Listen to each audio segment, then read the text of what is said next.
Next we have team Kalinga, Dr. Somyashree.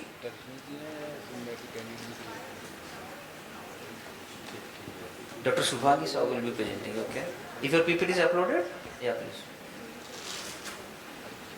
So we have mentor Dr.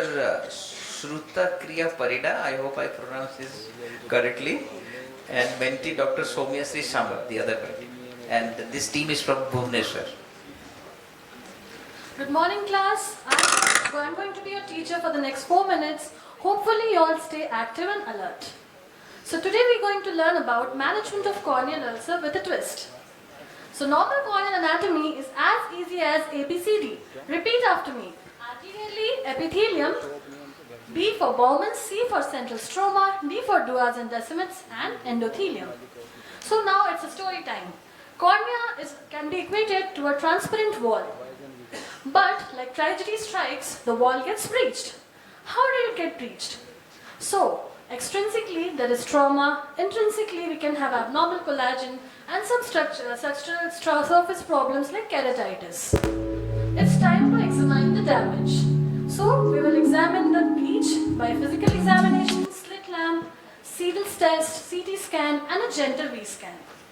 Now, we need to fix this breach. But if the breach is small, we can opt for non-surgical methods like pressure patch, bandage contact lens, topical antibiotics and tissue adhesives. But what if this transparent wall is critically damaged? We need to opt for surgery. So the suture used should be 10 nylon, depth should be 90 to 95%. The approximation should be such that both edges should be equal. The distance between them should be equal. The ideal length should be 1.5 centimeters. So these are the various shapes of corneal lacerations that we have: linear, gaping, angled.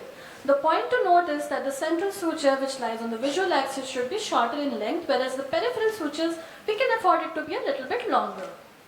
Alright, so with recent advancements, we can heal these lacerations better and faster.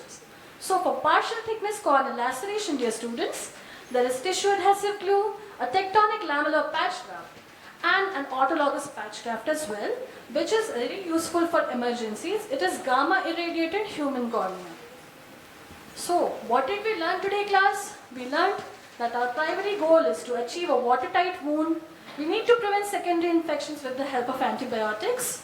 So dear students, to conclude, cornea is like a transparent wall. It provides an efficient wall for prevention of barrier. It provides a beautiful window to the outside world. But if there is damage, we need to assure the patients, do not worry, we are here to fix it. So dear students, that's the end. You may ask your doubts.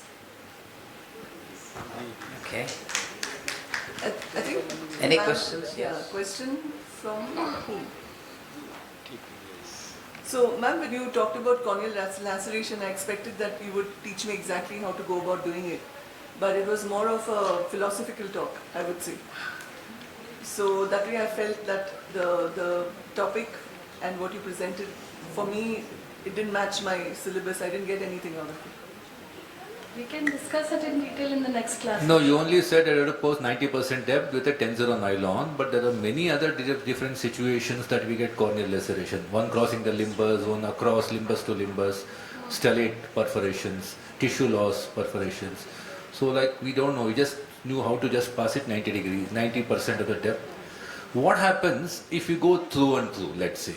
To get a very good apposition, I will pass the suture through the cornea, again come out through the cornea. What is the problem of passing through and through? Why 90% depth? If we go beyond 100%, there is a chance of creating a gap. This will lead to microbial invasion and creates a nidus for infection. From where? Where is the gap? From the, like if we pierce it, so there will be a space generated. Where? From the needle. So this will create... In the needle track. Yeah, in the needle track. So this will create a gap. So what if I take 50% depth then? If it is too shallow also, there can be humping of the corneal edges. So there will be approximation will not be good. So what if the posterior part of the cornea is exposed and gaping? What is the problem? So infections will outside any particle, foreign bodies and particles might enter the eye. We do not want that. Okay, ma'am. Thank you.